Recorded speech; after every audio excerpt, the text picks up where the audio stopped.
Alléluia. Alléluia. Nous bénissons donc le Seigneur pour ces temps des cultes que nous élevons vers lui. Alors, nous avons donc la joie de recevoir depuis le jeudi parmi nous le pasteur Maïbel Minkala qui vient de France. Mais il est l'un des nôtres parce qu'il a passé une longue partie de sa vie ici au Maroc et en particulier à Marrakech. Et il est déjà pendant longtemps un des orateurs privilégiés dans beaucoup de manifestations qu'organisent nos paroisses.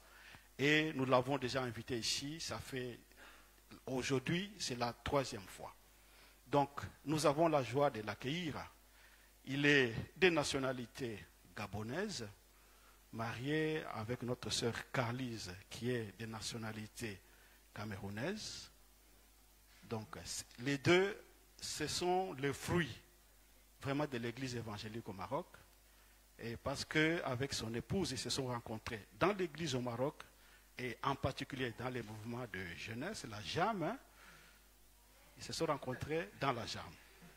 Moi aussi, avec Maman Blanche, on s'est rencontrés dans la JAM. Donc, voilà. Donc, il est un de nous vraiment qui connaît notre église. Donc, ils ont 4 enfants. Donc, nous bénissons vraiment le Seigneur. Le reste des compléments, peut-être lui-même pourra compléter des temps dans sa prédication. Mais nous allons quand même accueillir notre pasteur avec les ovations et que Dieu soit béni.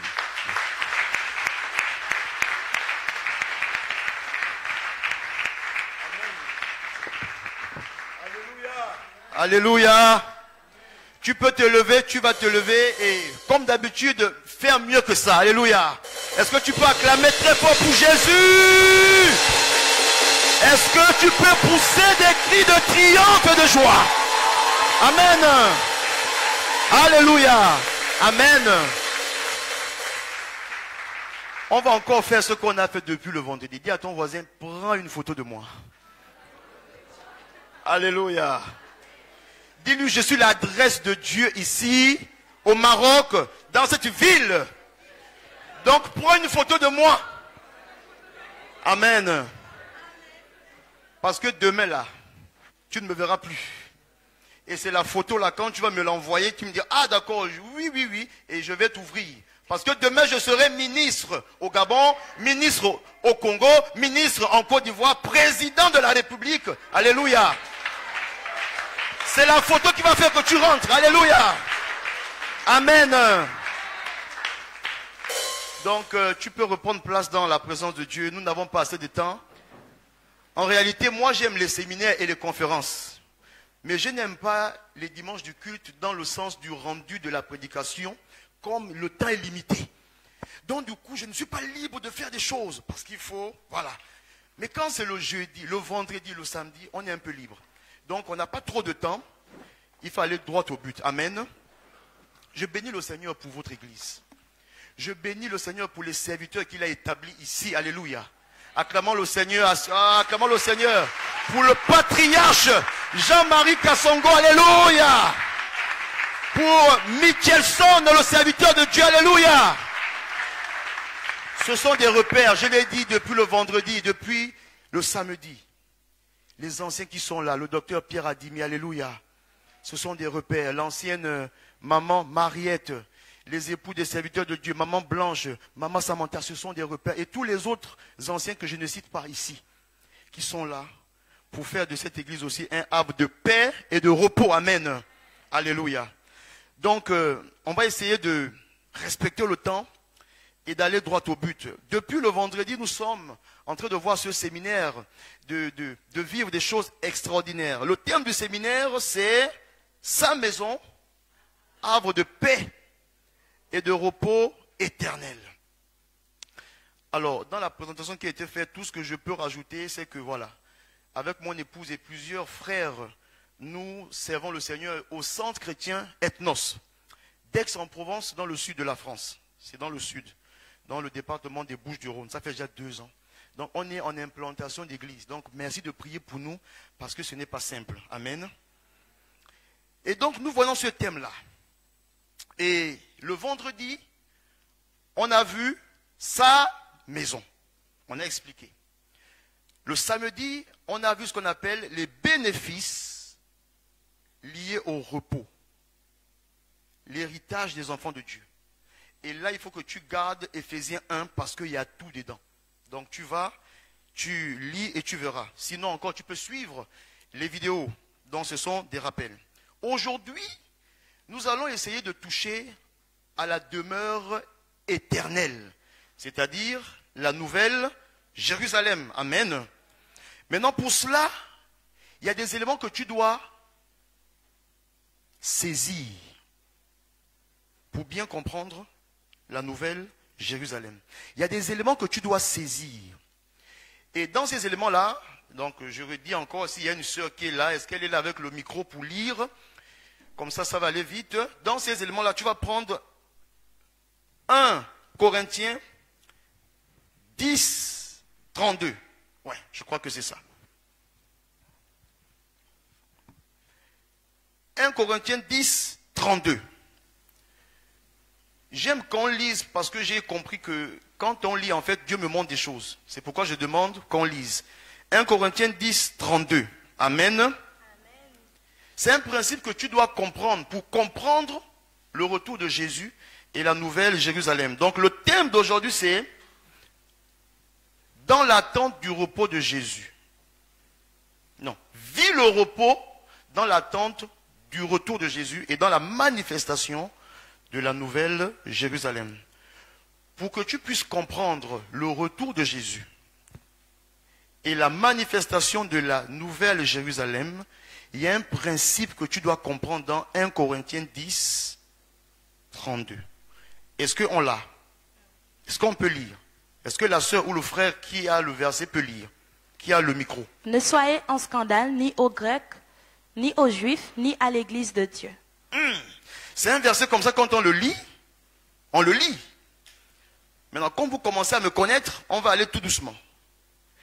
La Bible dit, ne soyez en scandale ni aux Grecs, ni aux Juifs, et ni à la maison de Dieu.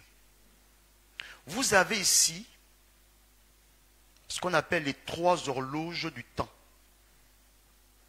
Dis à ton voisin les 3 horloges du temps.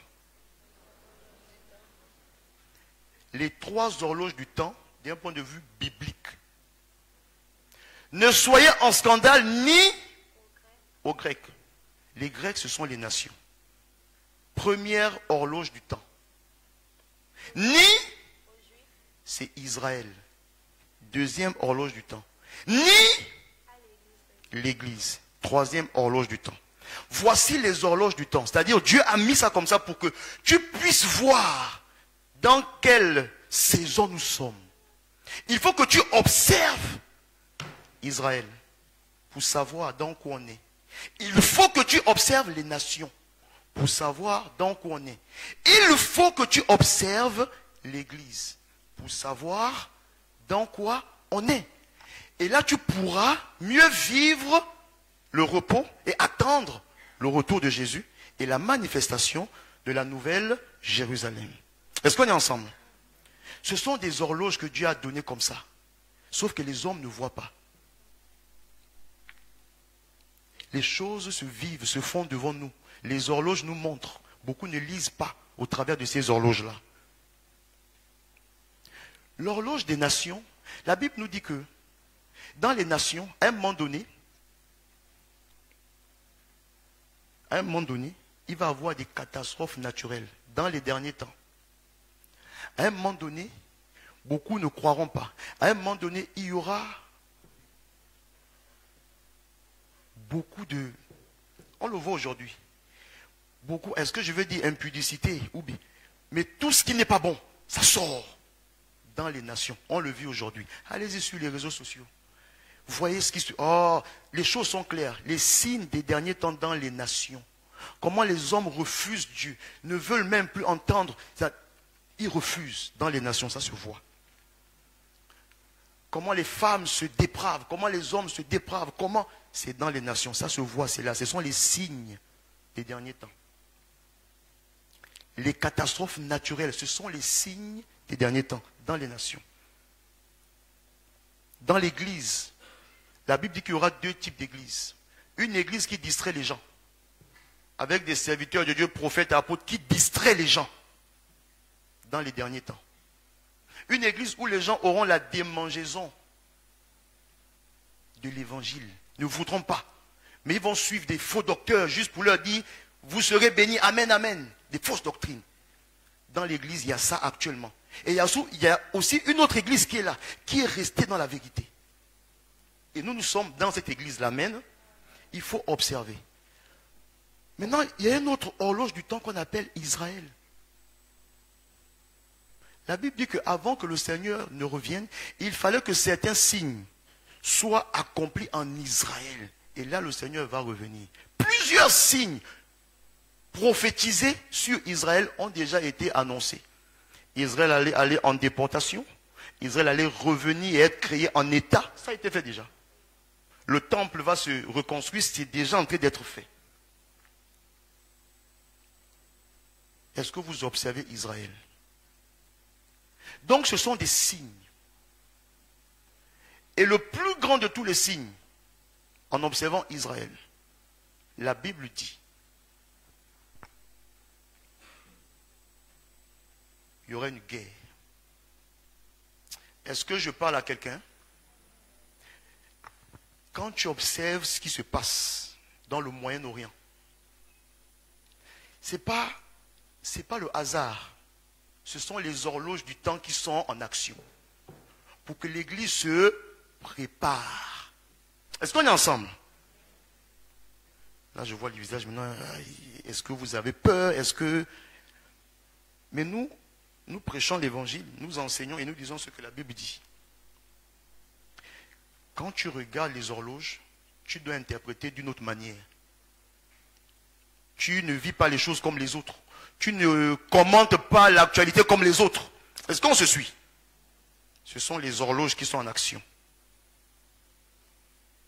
Donc, je te disais que pour que tu puisses comprendre le retour de Jésus et la manifestation de la nouvelle Jérusalem, tu dois comprendre le principe des horloges du temps. Est-ce qu'on est ensemble?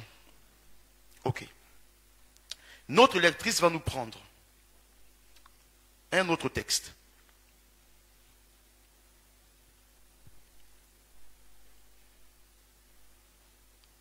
Acte 1, les versets 1 à 12. Acte 1, les versets 1 à 12. Nous allons commencer par expliquer un peu comment va se faire le retour de Jésus. Et après, on va vivre un peu. Mais je vais vraiment donner des ébauches, des événements eschatologiques et comment est-ce que la nouvelle Jérusalem va venir. Et quelle devrait être notre attitude. Amen. Acte 1, les versets 1 à 12. Théophile, j'ai parlé dans mon premier livre de tout ce que Jésus a commencé de faire et d'enseigner dès le commencement, jusqu'au jour où il fut enlevé, après avoir donné ses ordres par le Saint-Esprit aux apôtres qu'il avait choisis. Après qu'il eut souffert, il leur apparut vivant et leur en donna plusieurs preuves, se montrant à eux pendant 40 jours et parlant des choses qui concernent le royaume de Dieu. Comme il se trouvait avec eux, il leur recommanda de ne pas s'éloigner de Jérusalem, mais d'attendre ce que le Père avait promis. Ce que je vous ai annoncé, leur dit-il, car Jean a baptisé d'eau, mais vous, dans peu de jours, vous serez baptisés du Saint-Esprit.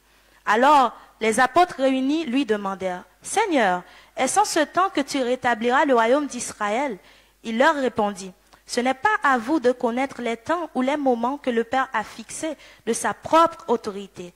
Mais vous recevrez une puissance, le Saint-Esprit survenant sur vous, et vous serez mes témoins à Jérusalem, dans toute la Judée, dans la Samarie et jusqu'aux extrémités de la terre. » Après avoir dit cela, il fut enlevé, pendant qu'ils regardaient, et une nuée le déroba à leurs yeux. Et comme ils avaient les regards fixés vers le ciel pendant qu'ils s'en allaient, voici deux hommes vêtus de blanc leur apparurent, et dirent, « Hommes galiléens, pourquoi vous arrêtez-vous à regarder au ciel? Ce Jésus qui a été enlevé au milieu de vous reviendra de la même manière que vous l'avez vu allant au ciel. » Alors ils se retournèrent à Jérusalem, de la montagne appelée des Oliviers qui est près de Jérusalem, à la distance d'un chemin de sabbat. Amen. Il fallait qu'on lise tout ça pour qu'on comprenne. La sœur commence à préparer Zacharie 14, versets 3 à 4. Mais on va essayer de commenter ce qu'on a lu. Jésus-Christ est mort, il est ressuscité. Et la Bible dit, durant 40 jours, il se montre à ses disciples et il va leur faire ce qu'on appelle le premier séminaire de l'église, durant 40 jours. Alléluia. Il va enseigner sur le royaume, durant près de 40 jours.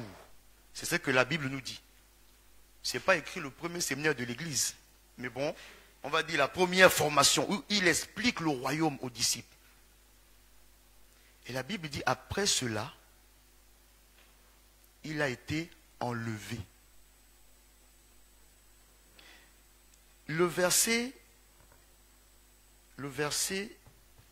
12 nous dit, ils retournèrent à Jérusalem de la colline appelée Mont des Oliviers près de Jérusalem.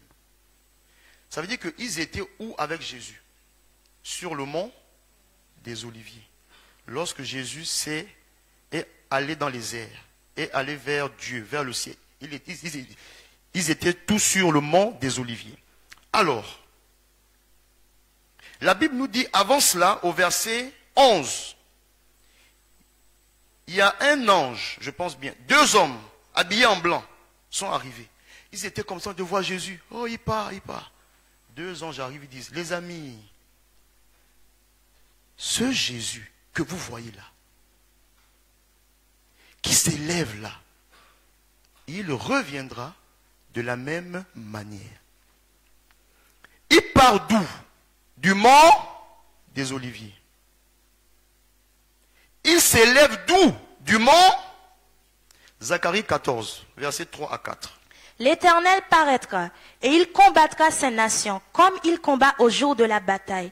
Ses pieds se poseront en ce jour sur la montagne des Oliviers, qui est vis-à-vis de Jérusalem du côté de l'Orient. Ah! La montagne des Oliviers se fendra. Là. Merci beaucoup. Merci beaucoup. Ici, on a une information dangereuse. Ça, c'est juste pour mettre un peu le suspense. La Bible nous dit, le Seigneur. Alors, j'ai pas ça là. En tout cas, il va revenir et ses pieds se poseront où? Sur le mont des Oliviers. Ça, c'est le deuxième retour du Seigneur. Ses pieds vont arriver sur le mont des Oliviers. Pourquoi? Il est allé de là. Il reviendra aussi là. Est-ce qu'on est ensemble? Maintenant, avant ça, qu'est-ce que la Bible nous dit? La Bible nous dit que Jésus va d'abord venir dans les airs. Est-ce qu'on est ensemble? 1 Thessaloniciens 4, versets 13 à 18. Il va arriver dans les airs pour faire quoi? Pour faire une seule chose. On va le voir ensemble. 1 Thessaloniciens 4, 13 à 18. Avec l'assistant. Je vais te donner les textes avant, comme ça, tu te prépares. Nous ne voulons pas, frères, que vous soyez dans l'ignorance au sujet de ceux qui dorment, afin que vous ne vous affligiez pas comme les autres qui n'ont point d'espérance. Car si nous croyons que Jésus est mort et qu'il est ressuscité, croyons aussi que Dieu ramènera par Jésus et avec lui ceux qui sont morts. Voici, en effet, ce que nous vous déclarons d'après la parole du Seigneur. Nous les vivants, restés pour l'avènement du Seigneur, nous ne devancerons pas ceux qui sont morts. Car le Seigneur lui-même a un signal donné. On s'arrête.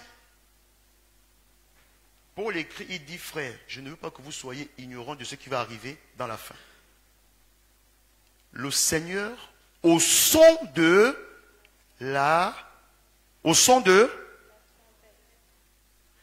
qui va sonner le corps, la Bible dit c'est un ange, un archange va sonner. Il y aura un son, le monde entier va entendre un son. Et ce sera le signal. Et à ce son-là, la Bible dit, à un signal donné à la voix d'un archange et au son de la trompette, descendra du ciel, et les morts en Christ ressusciteront premièrement.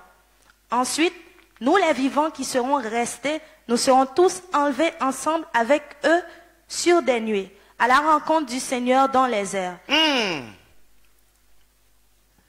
Ici, il s'agit de la première venue du Seigneur, le retour de Jésus dans les airs. Pour faire quoi? La Bible dit pour prendre l'église. Quand je n'étais pas enfant de Dieu, et on me disait ça, je disais, les gens là sont fous. Je disais, est-ce que c'est normal de croire que ce Jésus-là va venir un jour? Et puis il va prendre comme ça ceux qui ont cru dans les airs. J'avais une tante qui était toujours en train de me dire, Jésus, j'ai dit, maman, toi là, tu as un problème. Et quand je deviens enfant de Dieu, ça devient une vérité. Et j'aimerais dire ici, il faut croire que Jésus revient. Tous les signes sont déjà là. Jésus revient. Ne te dis pas que c'est une philosophie, c'est une utopie, peut-être que c'est une histoire inventée. Jésus revient. Et si tu es ici, tu ne l'as pas reçu, bien-aimé, il est encore possible. Aujourd'hui, ce n'est pas un hasard que tu sois là. Avec Dieu, il n'y a pas de hasard. Jésus revient. Pour enlever qui? L'église. Et l'église, ce n'est pas d'abord le bâtiment. On a dit avant hier, c'est d'abord toi qui as reçu Jésus. Il va prendre ceux qui ont la marque de l'esprit, qui a été donné comme avance de l'éternité. Ça veut dire que toi qui es déjà, toi qui as cette marque-là, en fait, tu vis déjà l'éternité là. Mais Jésus va venir concrétiser ça en te prenant pour te prendre dans les airs. Il faut que tu aies la marque de Dieu en toi, l'Esprit Saint, pour qu'il te prenne. Si tu ne l'as pas, frère, ma soeur, si tu es là, je t'exhorte, donne ta vie à Jésus. Donne ta vie à Jésus.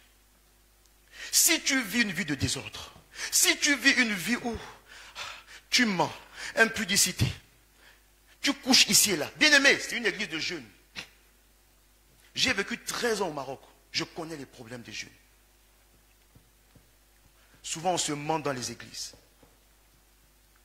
Ment aux hommes, ment aux serviteurs de Dieu. Mais tu ne peux pas mentir à Dieu. Dieu te voit. La Bible dit Jésus reviendra. Les anges disent aux apôtres, ce Jésus que vous voyez là, il reviendra. Mais comme aujourd'hui, on est dans l'ère des nouvelles technologies, on est dans le développement à outrance, on est dans l'ère des TIC, on est dans l'ère moi aussi je peux, moi aussi je veux. En fait, on oublie. Satan est en train d'endormir l'humanité. Satan est en train mais il est en train de mélanger la jeunesse. Des jeunes filles qui sont dans des choses compliquées. Des jeunes garçons qui sont... Satan est en train de mélanger l'homme pour que le jour que Jésus revienne, que beaucoup ne soient pas enlevés. Il faut que ce jour-là, tu montes dans les airs à la rencontre du Seigneur. Mais pour ça, il faut que tu l'acceptes. Pour ça, il faut que tu ouvres ton cœur. Il faut que tu dises, Seigneur, je vis loin de toi. Ce que je vis là, je sais que là, tu n'es pas d'accord. Aide-moi. Je demande toujours aux frères et sœurs, en tout cas quand je rentre dans une église, je suis chrétien, d'accord. Quel est ton témoignage de conversion? Mon père était serviteur de Dieu, j'ai grandi à l'école, oui, ok. C'est quand que le Seigneur est venu dans ton cœur? Ma mère était ancienne d'église, j'ai grandi à l'école, oui. Oui, mais j'ai grandi à l'école. Et tu vas voir, il n'a pas de témoignage de conversion.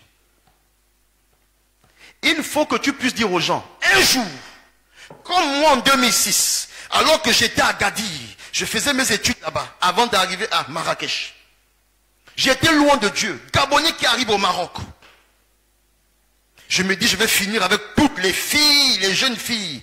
Bien aimés, les Gabonais qui sont là savent. À l'époque, je ne sais pas si c'est toujours ça. On avait une bonne bourse. J'arrive en 2004, je fais de 2004 en 2006 à Gadi. J'avais l'argent. Ah, j'avais l'argent. Pour ne pas gâter le nom des Gabonais ici, je ne dis pas le montant. Mais j'étais bien. Dans ça, j'avais aussi l'AMCI. Bourse du Gabon et l'AMCI. Même un directeur général ne pouvait pas se mettre devant moi. Étudiant avec l'argent. J'arrive là, non converti. Bon bandit. Au Gabon, on dit Bangando. Je dis là, je vais finir avec les Marocaines. Finir avec les Africains. Tout le monde. Un jour, un frère vient comme ça, un ami me dit, écoute, il y a un camp du GBU à Ifran. J'ai dit, le GBU, c'est la CIA ou le FBI? C'est quoi le GBU? Il m'explique, ah bon, vas-y. J'ai dit, est-ce qu'il y a des femmes là-bas? Il me dit oui. J'ai dit, oh, ok. Il était content, il s'est dit, bon, je vais aller pour Dieu. J'ai dit, non, moi je vais pour les femmes. Quand j'arrive là, nous sommes tous confondus. Ah, bien aimé, souvent on est tous confondus. Quand on arrive, quand on était à la jambe là, nous sommes tous confondus. Il y a des loups ravisseurs qui sont là, qui font semblant, alléluia, et puis regarde, alléluia. J'étais de ceux-là.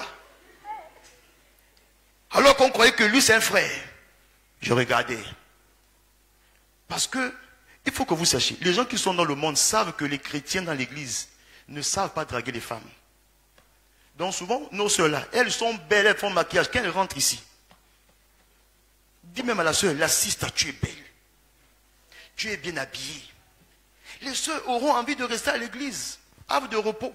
Parce que quand elles s'habillent bien là, et puis tu ne dis pas que tu es belle ou bien, hein, tu es ravissante, tu es... La sister, tu brilles. Mieux encore, dis brille. Parce que tu dis tu es belle, on ne sait jamais. Hein? On va commencer à dire peut-être que. Dis au moins que tu brilles. Ah, la sister aujourd'hui. Pour les femmes, elles sont les peuvent dire, ça fait plaisir. Les sœurs, je parle à votre place. Donc, les gens du monde savent que les sœurs en Christ sont en manque d'affection sentimentale.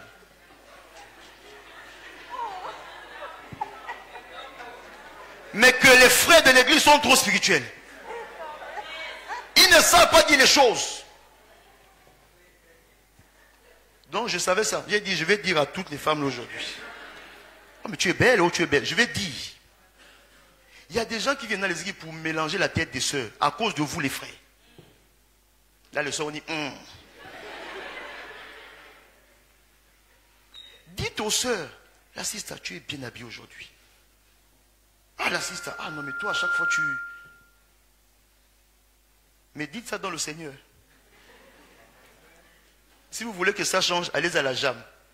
Vous avez compris qu'à la jambe, là-bas, il y a des choses là-bas.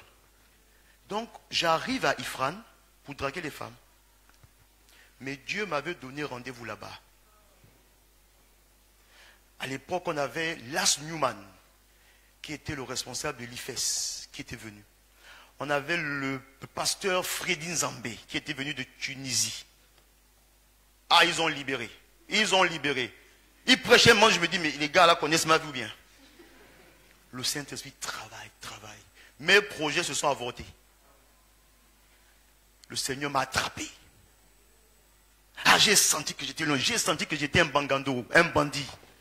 J'ai senti que, il y avait un truc en moi là. Et là on dit, qui veut donner sa vie aussi? Je me suis levé. C'était le début du changement. Et donc, je dis toujours comment je me suis converti. C'était au GBU en 2006. La vie de Dieu est rentrée. Moi, j'ai senti un truc. J'ai commencé à haïr le mal. Avant, je ne sentais pas ça. Avant, je mentais, c'était normal. Mais là, quand je commençais à mentir, il y avait un truc. Et puis, j'étais mal. Je dis, ah, mais c'est quoi ce changement? Le Saint-Esprit était venu habiter en moi.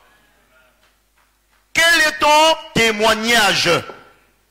Il faut que tu le dises. Si tu n'as pas ça, c'est que peut-être il n'y a pas eu de conversion. Est-ce qu'on est ensemble? C'était quand? Où? Il faut que tu le dises. Il faut que tu le dises. Heureusement, ce jour-là, Dieu a préservé les bonnes sœurs qui étaient venues. Il m'a attrapé. Alléluia. Et depuis ce jour-là, quand je suis rentré à Agadir, oulala, là-bas j'étais le responsable culturel de la Sésame. Une semaine après, on allait organiser une soirée en boîte de nuit. On allait, quand je suis rentré là, j'ai dit au bureau, les amis, je vais organiser la journée culturelle seulement. Parce que je crois que notre Dieu est le Dieu des nations. Voilà. Donc on peut exposer la culture, c'est pas grave. Mais boîte de nuit après là, vous n'allez pas me voir. Oh mais bien pourquoi? J'ai dit maintenant là, Jésus-Christ habite en moi. Ah, on connaît Jésus, on connaît vos trucs là. J'ai dit non, non, non, c'est pas vos trucs. Là, c'est vrai. Jésus en moi. Je n'irai pas en boîte de nuit. J'avais une Guinéenne là qui me faisait les yeux. J'ai dit maman, à partir d'aujourd'hui, toi et moi, il faut qu'on sorte d'ici quand tu vas rentrer là. Parce que je sais qu'il y a Jean-François qui t'attend là après. Il y a Marguerite que tu as laissée. Faut que tu arrives. Parce que hier, avant hier, vous étiez à deux dans la maison, à deux dans la chambre. Vous avez commencé à faire les choses. Au sortir d'ici, tu auras peut-être, tu croyais après dire, je vais rentrer encore toucher. À partir de maintenant, tu ne touches plus. Tu arrêtes. Oh, bien aimé. La sœur, s'il ne t'honore pas, s'il ne te dit pas, je vais te mettre la bague au doigt, s'il ne va pas se présenter devant ta famille, dis, mon ami, nos choses là s'arrêtent maintenant. Tu es une femme de valeur. Tu es un homme de vision. Tu es le temple de Dieu. Tu ne peux pas laisser qu'il te touche comme ça tous les jours. Ecclésiaste 4 ou 12, c'est plus trop. Ma soeur, tu es un jardin fermé, scellé. Tu es un jardin scellé. Je vous demande, quand vous allez à Marjane, achetez vos déodorants et autres. Il y a un déodorant qui est toujours devant, qu'on appelle le testeur. Tu prends ça, tu testes, ça sent bon. À la fin, tu prends quoi? Celui qui est derrière. Beaucoup de sœurs se font tester. Parce qu'on vous ment. Il faut que je te teste d'abord pour voir si je peux. Non. Il va te tester. Il va te tester. À la fin, il va prendre une autre. Et là, tu vas tomber dans le goumet. Jésus te dit, c'est le repos. Toi, tu es dans le goumet. Pourquoi? Parce que tu t'es laissé tester. Tu es la demeure de Dieu. On ne te teste pas. On t'honore. Alléluia. Donc là où on te tripotait là, tu dis non. S'il continue, tu prends la machette, tu coupes la main. Alléluia. Ça là, il faut couper ça au direct. Mais c'est ça. Amen. Tu n'es pas... Ah. Donc, quand on sort d'ici, soit tu lui dis, parce que souvent, ils sont là après. Moi, je connais à Marrakech, ils venaient après. Donc, ils ne rentrent pas. Et puis, ils sont là derrière. Ils attendent nos sœurs. Ils sont habillés, bien habillés, là, zango bien là. Parce que souvent, les frères de l'église, là aussi, gâtent leur nom. Donc, eux s'habillent bien, puis ils attendent après là. Et quand les sœurs sortent, elles sont contentes. Et puis, non. S'il est dehors, il t'attend là. Quand tu sors, tu dis, écoute, moi je vais à droite, toi tu vas à gauche. C'est fini ici. Je ne suis pas là dans les amourettes qui n'avancent pas. Non, non, non. Amen. Est-ce qu'on est ensemble? Donc, on revient. J'étais à Agadir, voilà. Et là-bas, j'ai arrêté. J'ai de la Guinéenne, c'est fini. Et j'ai dit, c'était en mai, je crois, 2006. Jusqu'à cette date où j'ai dit à cette Guinéenne, c'est fini. La prochaine sera ma femme. De 2006 jusqu'à 2013. C'est-à-dire, je n'ai même plus goûté ou aller dire à quelqu'un, ou tes yeux, j'ai dit, tant que ce n'est pas celle-là, que quand je veux voir dans l'esprit, j'ai dit, ah, voici. Je ne m'amuse plus avec ça. Qu'est-ce que j'ai fait? Je suis allé adorer Dieu, servir Dieu, consacré au service, comme les Lévites, de 2006 à 2013. Consacré. Et alors que j'ai quitté Agadir en 2006, parce que j'ai fait 2 ans là-bas, j'arrive à Marrakech pour poursuivre mes études. J'arrive à l'église, EAM2, Marrakech. Je vois des jeunes en train de, qui ont le Saint-Esprit, qui adorent, qui chantent. Et puis après on dit la jam après le culte. J'ai dit je vais un peu aller voir aussi c'est quoi la jam. J'arrive là, je vois une jeune fille qui est en train d'animer la jam. Celle qui aujourd'hui est ma femme. Là j'ai dit mais c'est quoi ça? Mais au début, je ne ressentais rien. J'étais vraiment attiré par... Il y avait des frères, les Esso, Honoré, ils avaient le feu, Edwige. J'ai dit, mais mon Dieu, ces jeunes-là, ils aiment Dieu. Je suis rentré dans toutes les formations de l'église. Toutes les formations. Et je suis rentré dans la jam. Mon épouse était présidente. J'étais le secrétaire. L'année qui a suivi, je suis devenu le président. Elle, la secrétaire. Alléluia. Mais nous, on travaillait pour Dieu. Amen. On était à fond pour Dieu. Mes yeux étaient fermés à cet instant-là. Un jour, je crois en 2007 ou en 2008, il y avait le camp de la jam à Casablanca. Moi, j'ai fait tous les camps d'été. Et mon épouse, elle était étudiante en médecine. Et eux, on leur donnait les congés à la fin du mois d'août. Mais souvent, le camp commençait à la fin du mois de juillet et arrivait en août. Donc, Marrakech arrivait, mais elle venait après, 2 jours après comme ça. Vu qu'elle était au service. Et nous, on est arrivé avant elle. Quand elle est arrivée 2 jours après, avec son sac, qu'elle est rentrée dans la cour de Casablanca que vous connaissez, mes yeux se sont ouverts. Et pourtant, on était à Marrakech ensemble. Mais ce jour-là, il y avait une gloire sur elle là. La gloire qui fait que ton cœur... Bien aimé, durant tout le camp, alors que les autres priaient, adoraient, je regardais la soeur là comme ça. J'ai dit, Seigneur, elle est en train de me troubler. Jusqu'à la fin, quand on avait à Marrakech, j'ai dit aujourd'hui là. Mais encore, pourquoi je l'aime? Parce que c'est elle qui m'a invité un jour. Elle me dit, viens, allons manger, allons. Elle a initié les choses. Bien aimé, souvent, les sisters, vous êtes trop... Vous êtes trop dans... Bon, on va voir, il va venir, on va... Elle a initié. Elle m'a invité. On a allé, j'ai dit, Seigneur, occasion à ne pas... J'ai envoyé la grenade. La bombe, tout. Mais une bonne sœur, elle ne dit pas oui d'abord. Elle me dit, bon, j'ai entendu, bon, pour l'instant, je ne suis pas... Moi, ce sont mes études. Elle dit, hé, maman, tu gâtes mes plans. Mais la semence était semée. Mais là, c'était dans le Seigneur. Une femme de valeur. Et tout doucement, elle m'a dit oui. Donc, je crois que c'était en 2007. Et on a cheminé comme ça. Cheminé comme ça. On s'est fait encadrer, suivre. Jusqu'en 2011 où j'ai commencé à travailler. Et en 2013, on s'est mariés. Alléluia. Donc, de 2006 là, jusqu'en 2013, je n'ai plus blagué. Je n'ai pas le temps de commencer des amourettes qui n'aboutissent pas. J'étais sur Dieu. Que Dieu, je servais Dieu. Alléluia. Et après, il m'a mis dans le repos du mariage. Sans forcer. Amen. C'est comme ça que je perds le temps. Et puis à la fin, ce sera compliqué. Donc, on revient à Jésus. Amen. Comme je sais qu'il y a les jeunes, souvent il faut raconter ça comme s'ils sont... Jésus monte au ciel.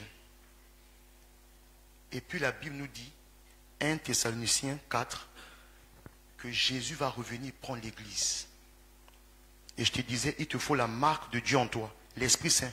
Parce que c'est ceux-là que Jésus va prendre.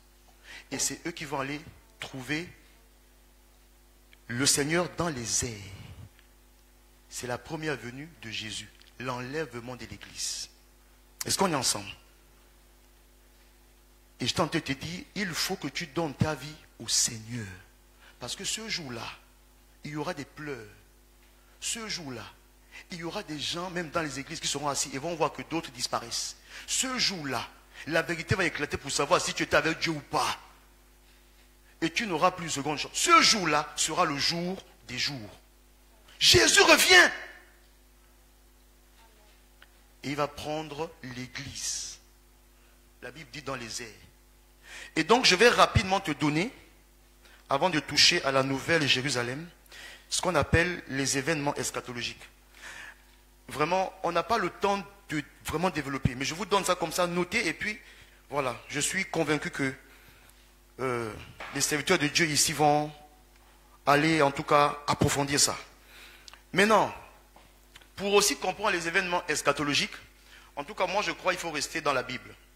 Parce que vous allez avoir ce qu'on appelle différentes théologies qui vont présenter les événements eschatologiques. Vous en avez 3.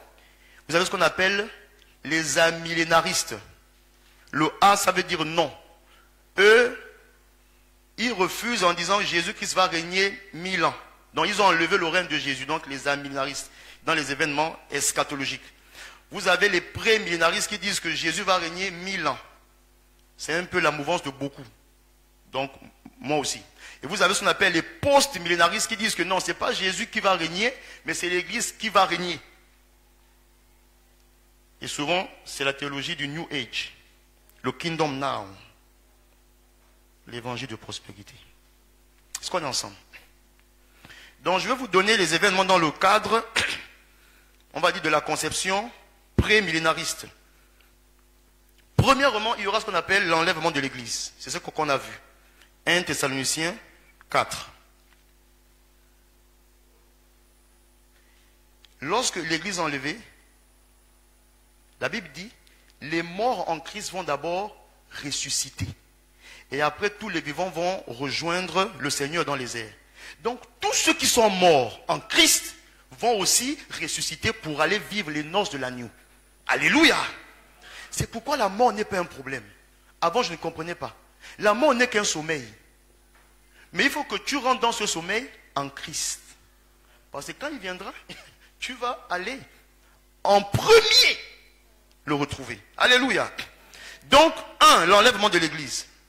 2, lorsque l'Église ne sera plus là, il y a un monsieur qui va surgir, que la Bible appelle l'Antéchrist. Est-ce que vous savez pourquoi actuellement on ne voit pas l'Antéchrist? C'est l'Église. L'Église est là. Bien-aimé, quand l'Église sera enlevée, toi qui n'as pas cru là, toi qui dis leurs affaires là, ce sont des fous, tous les jours ils chantent, ils adorent là, tu vas comprendre. Ce serait un monsieur méchant. Il va faire des choses abominables. Et là maintenant tu chercheras, oh, est-ce qu'on peut prier pour moi? Est-ce que l'Église ne sera plus là? Et tu vas souffrir. Donc, la montée de l'Antéchrist en 2. Je vais vite. Et cet Antéchrist-là sera aidé par un autre homme que la Bible appelle le faux prophète. Tout ça, on retrouve ça dans Apocalypse 19. Pour ce que j'ai dit avant l'enlèvement de l'Église, je le redis encore, 1 Thessaloniciens 4 qu'on a lu. La montée de l'Antéchrist, Apocalypse 13, 1, Daniel 9, 27, Apocalypse 19, 20. 3. La grande tribulation. C'est un moment de 7 ans. Qui sera là. Et durant 7 ans, il y aura ce qu'on appelle la grande tribulation. Il y aura des pleurs. Ce sera compliqué. L'Antéchrist sera en train de faire ravage. Ce sera difficile. Maintenant, durant le temps de l'Antéchrist, durant 3 ans et demi, la Bible, il y aura comme un temps de paix.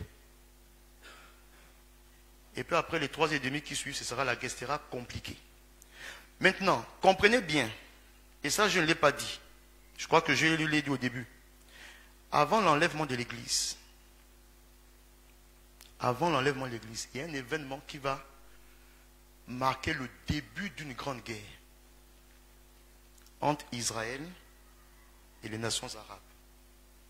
Avant l'enlèvement de l'Église, il y a quelque chose qui va déclencher comme une grande guerre, comme un conflit que le monde n'a jamais connu.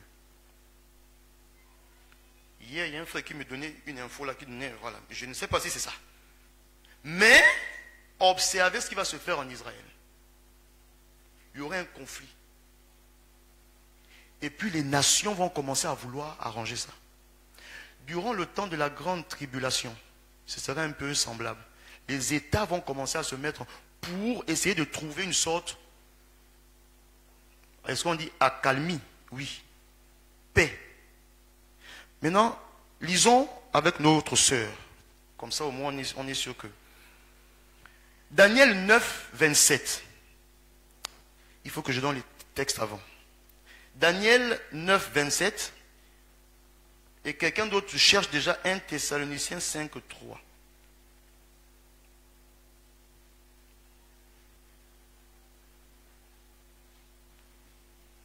Il fera une solide alliance avec plusieurs pour une semaine.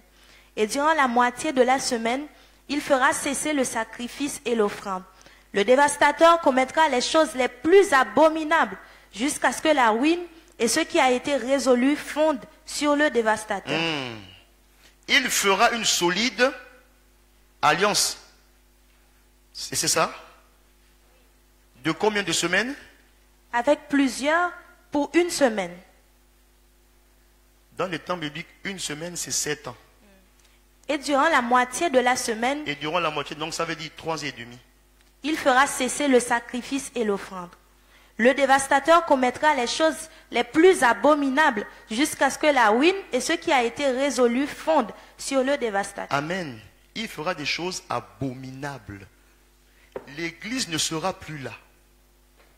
Ceux qui seront là, ceux qui seront restés, vont vivre des choses abominables. Est-ce qu'on est ensemble? Dis à ton voisin, il faut que tu sois de ceux-là qui vont aller dans les airs avec le Seigneur.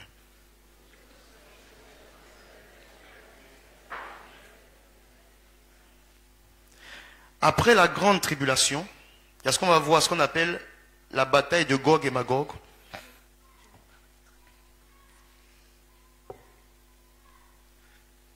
C'est quoi la bataille de Gog et Magog?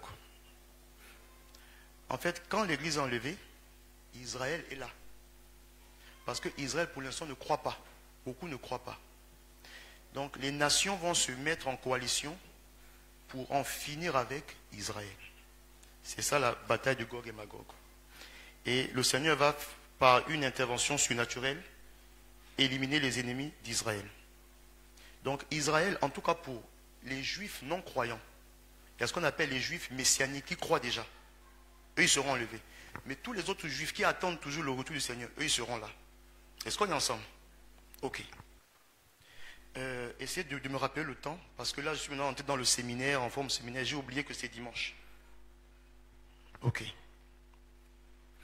Donc, j'avance encore. 5. Après la bataille de Gog et Magog, il y aura ce qu'on appelle l'abomination de la désolation. Bon, écrivez seulement, je ne peux pas commenter. Après, c'est ce qu'on appelle la bataille d'Armageddon. À la fin de la tribulation, Jésus revient avec les armées du ciel. Et là, on tombe dans Zacharie 14, 4. Il est venu premièrement dans les airs. Il prend l'église pour vivre avec l'église l'épouse de l'agneau, les noces de l'agneau. On sera là-bas, en train de vivre des choses en tout cas on sera là-bas. Amen. Et après ça maintenant, il revient.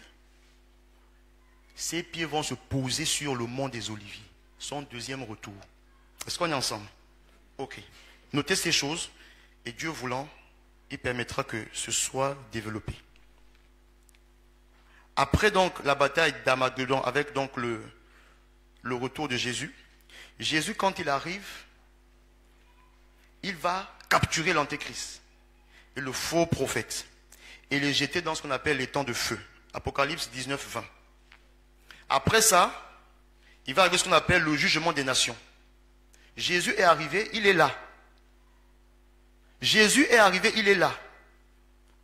Il est là avec, bon, je ne vais pas dire avec l'église, mais je dis d'abord, il est là. Ses pieds sont sur le mont des Oliviers, donc il est sur la terre. Donc, l'antéchrist et le faux prophète sont mis dans les temps de feu, et le Seigneur va faire quoi? Vu que les nations seront toujours là, il va commencer à faire quoi? À juger les nations. Tous ceux qui vont survivre à la grande tribulation. C'est ce qu'on voit dans Matthieu 25, quand il va séparer les brebis, les boucs et tout ça. C'est qu'il y en a qui vont résister à la grande tribulation. Il y en a qui vont, ça dit, mais peut-être qu'ils ne seront pas nombreux. Mais voilà, il va donc juger ceux-là, les survivants, séparant les justes des méchants, comme des brebis et des boucs. Et on dit, c'est une interprétation, que tous ceux qui sont morts dans l'ancienne alliance vont aussi ressusciter. Et vont rentrer dans ce qu'on appelle après le jugement des nations, le millénaire, ou encore le millénium. Donc Jésus va régner pendant 1000 ans. Amen. Avec l'Église, avec ceux-là qui vont résister à la grande tribulation, et tous ceux qui de l'ancienne alliance vont ressusciter. C'est dans la Bible, mais il n'y a pas le temps de décortiquer ça. Donc le millénium durant 1000 ans. Durant ce temps-là, Satan est enchaîné. Amen. Et après 1000 ans, va arriver ce qu'on appelle la dernière bataille. Écrivez ça. Et après la dernière bataille, parce qu'après les 1000 ans, Satan est libéré. Et là maintenant, Jésus en finit avec lui une bonne fois pour toutes. Et on le jette dans les temps de feu. Après ça, maintenant, va arriver ce qu'on appelle le grand jugement du trône blanc.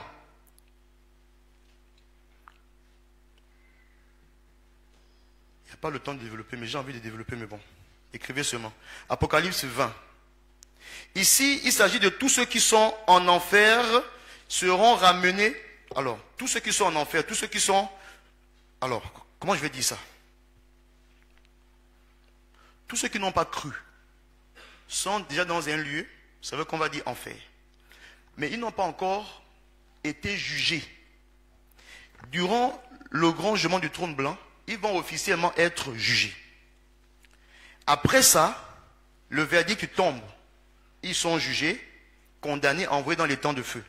Et c'est après tout ça que la Bible dit, Apocalypse 21, il va avoir ce qu'on appelle la nouvelle création. La descente de la nouvelle Jérusalem, l'épouse de Christ, la demeure éternelle de Dieu. Elle va arriver et descendre où? Sur la terre. Donc quand on te dit que tu seras sauvé là, beaucoup pensent qu'en fait ce sera dans le ciel avec les anges, et puis non, ce sera ici. Est-ce qu'on est ensemble? Et là on va lire Apocalypse 21, 1 à 4. Je sais que beaucoup ont dit, mais depuis qu'on a commencé le séminaire, il n'a pas touché au texte de base. On touche à ça aujourd'hui. Amen. Apocalypse 21, 1 à 4, on va le lire. Vraiment je cours, parce que c'est le culte. Puis, je vis un nouveau ciel et une nouvelle terre, car le premier ciel et la première terre avaient disparu, et la mer n'était plus. Et je vis descendre du ciel d'auprès de Dieu la ville sainte, la nouvelle Jérusalem, préparée comme une épouse qui s'est parée pour son époux. Et j'entendis du trône une voix forte qui disait, « Voici le tabernacle de Dieu avec les hommes. Il habitera avec eux et ils seront son peuple. Et Dieu lui-même sera avec eux. Il essuiera toute larme de leurs yeux et la mort ne sera plus. Et il n'y aura plus ni deuil, ni cri, ni douleur, car les premières choses ont disparu. » Amen. C'est quoi la différence entre l'église dans laquelle on est aujourd'hui, l'église locale, le corps de Christ, toi qui es temple de Dieu, c'est quoi la différence avec la nouvelle Jérusalem? La Bible a tout dit. C'est l'hymne en fait. Ils ont tout dit ici. Ah, le groupe musical est béni. Alléluia. Voici la demeure de l'Éternel, celle avec tous les hommes. Il y habitera avec nous pour toujours. Dans sa maison, la paix nous attend. Et c'est dit ici, Apocalypse 21. C'est quoi la différence? Il dit, il essuiera toutes nos larmes, de tous nos yeux. La mort ne sera plus. Actuellement, tu es né de nouveau. Tu viens à l'église. Mais les gens meurent. Tu viens à l'église. Hier, on a eu une question. Pourquoi il y a la maladie? Parce que la nouvelle Jérusalem n'est pas encore arrivée. La différence, c'est que quand elle va arriver, quand elle va descendre, ce sera le véritable repos éternel. Pour l'instant, il arrive que tu souffres. Je vais essayer de démystifier un verset que beaucoup de serviteurs de Dieu mélangent. C'est dans Romains 7 ou 8, où on parle de la création. La création attend avec un ardent désir la révélation des fils de Dieu. Beaucoup de ces Dieu prennent ça pour dire la révélation, la création attend avec un ardent désir que tu sois révélé, que tu brilles, que tu sois le ciel. Non, oui, mais ce n'est pas ça. Quand tu lis Romains 7 ou bien 8, la Bible dit que la création subit les douleurs de quoi? De l'enfantement. Mais la création subit les douleurs de quoi? Du péché. Les tremblements de terre que vous voyez là, les tsunamis et toutes ces choses-là. Les femmes qui avant qu'elles accouchent souffrent. Les dysfonctionnements climatiques, les gens qui tuent les gens, toutes ces choses-là. Les animaux qui se tuent entre eux là. Est-ce que quand tu vois à Éden, quand il y avait le lion, est-ce qu'on t'a dit le lion a mangé l'autre? Non. Ça arrivait à cause de quoi? À cause du... C'est pourquoi Romains 8 te dit, la création souffre de ça. Et elle attend avec un ardent désir la révélation des fils de Dieu.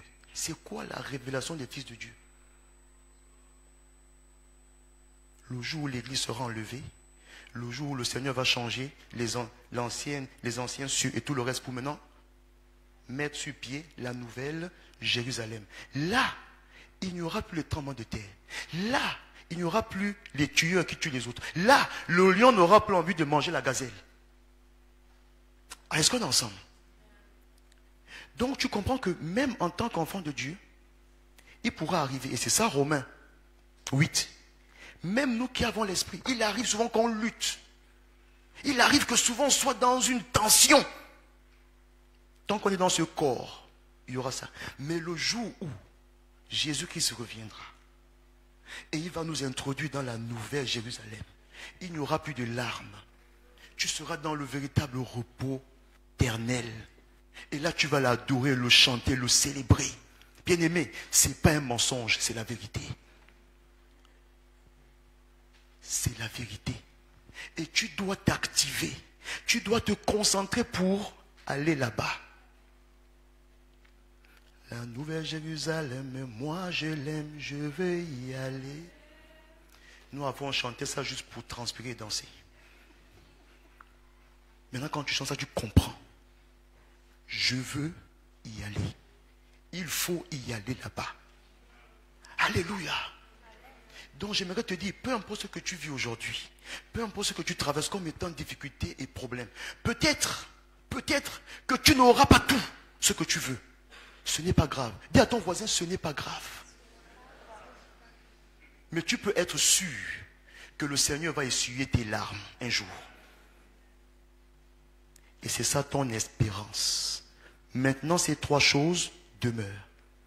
Si tu n'as plus tout, il faut qu'il te reste ces trois choses. La foi, pour que tu reçoives le salut. L'amour, pour que tu manifestes la vie de Dieu. À ceux-ci, tous reconnaîtront que vous êtes mes disciples, à l'amour que vous avez les uns pour les autres. L'amour est le signe qui montre que tu as reçu Christ. Et puis l'espérance. C'est ça qui te garde en attente de la nouvelle Jérusalem. Il faut que tu crois que ça viendra un jour et que tu vas rentrer là-bas. Il faut que tu sois encouragé. Ne te compromets pas. Ne te dis pas, bon, comme il n'y a pas ceci, cela, il faut dire non. Garde-toi pour la cité céleste. Garde-toi pour ce jour-là où il n'y aura plus pleurs. Où le loup, imagine-toi, le loup avec la gazelle. Le lion avec la gazelle mangent ensemble. Dis à ton voisin, on peut faire ça. Il n'y a que Dieu qui peut faire ça. Mais il faut que tu rentres dans le repos de Dieu. Amen. On va se lever. Et pourquoi on va se lever? Parce qu'on va prier, mais surtout, on va demander à quelqu'un. Si tu es arrivé ici, comme ça, tu n'as pas honte, tu fais seulement la main. Parce que quand on est assis, quand on te dit tu es levé, tu vas avoir honte. Donc au moins, on ne te voit pas. Mais Dieu te voit. Si tu es venu ici, tu ne connais pas le Seigneur Jésus-Christ. Il n'est jamais venu habiter en toi. Mon frère, ma soeur, mon frère, ma soeur. Ne te dis pas que ça se fera demain. On ne sait pas ce que tu vas vivre juste au sortir de ce lieu. Si au plus profond de toi, tu sais que tu es loin de Dieu. Tu sais que ce que tu vis, ce que tu fais, si tu as des vides à l'intérieur de toi, tu veux que le Seigneur vienne habiter en toi. c'est possible. Sois sincère, sois vrai. Mais surtout, sois violent. Parce que c'est ta vie à toi. Alléluia.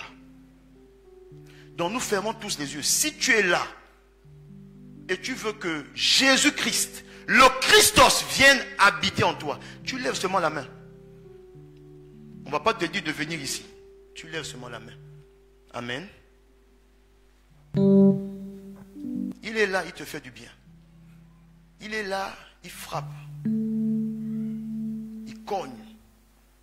Il dit, voici, je cogne. Je me tiens.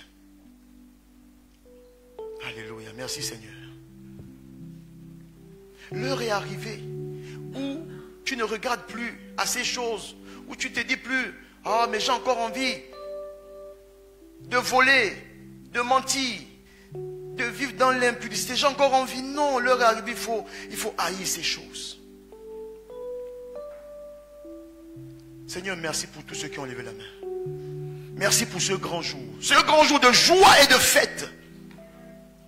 Oh Seigneur, le ciel est dans la joie. Un jour de victoire et de triomphe. Je te rends grâce, Seigneur, pour ma soeur. Je te loue. Je te bénis. Merci car maintenant, elle va rentrer dans le repos de Dieu.